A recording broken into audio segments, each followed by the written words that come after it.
rounding a place called Cape Hatteras, which is known to be rough waters. And I got woken up by getting tossed out of my bunk, and I decided to go check on the crew who was sailing the boat.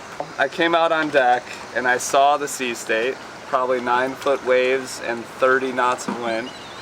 And like I said, it was my first time doing this. I knew immediately that I needed to be helpful and aware, so I ran back to the cockpit, and I was feeling these waves for the first time in my life, and I got in fight or flight mode and was ready, and I turned, and the captain there, a friend of mine, he had a big smile on his face when I was shaking, and his smile changed my attitude for that day.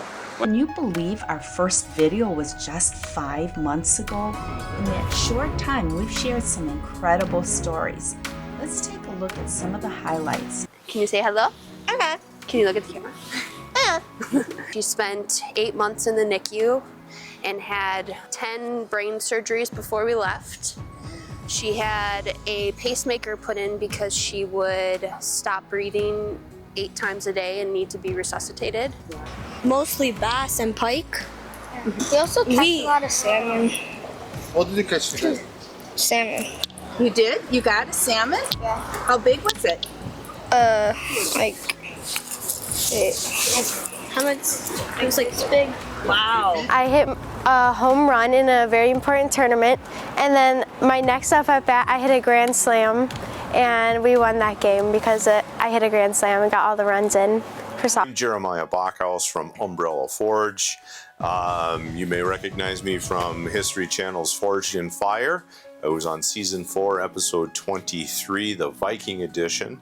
I have been forging for over 30 years. I built my first forge when I was 11 years old. I used to be very broke and did not have any family.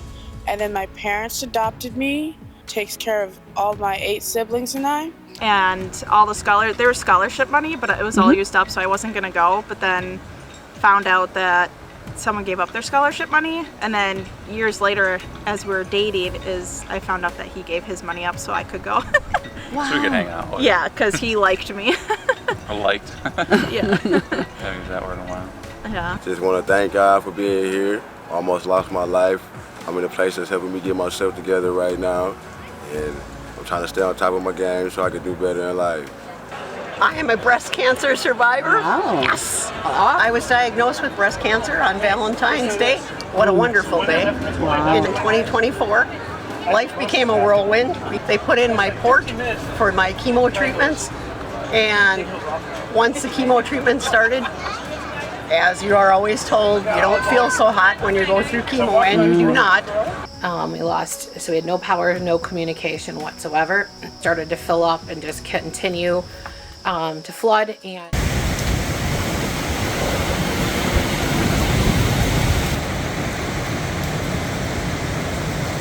the water started to move at very, very rapid paces, to the point we started to see first large objects like sticks and debris, but then eventually homes, pieces of homes.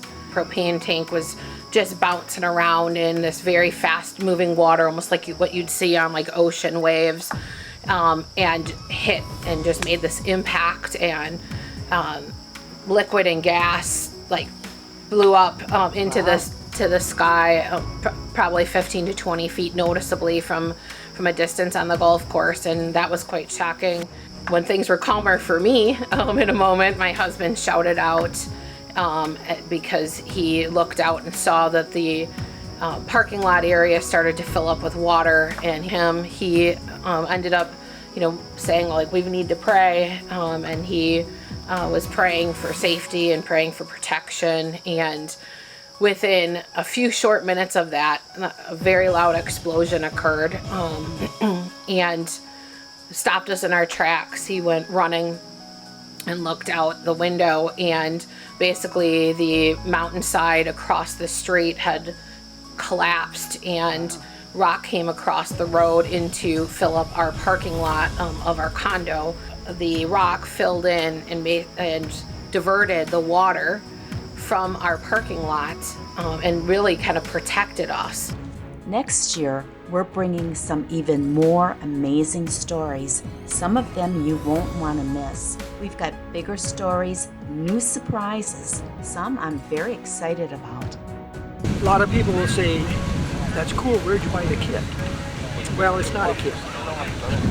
It involves making a wood pattern, 100% scale, out of plywood ribs, masonite strips, a lot of a whole group of hyenas killing a impala right in the middle of night, and it's exactly like Lion King when they're laughing, and it is the creepiest thing you will ever hear in your life. Wow. What type of stories do you want to see? Please let us know. Thank you for being part of this journey. If you're new, hit subscribe and join us for 2026. Thank you.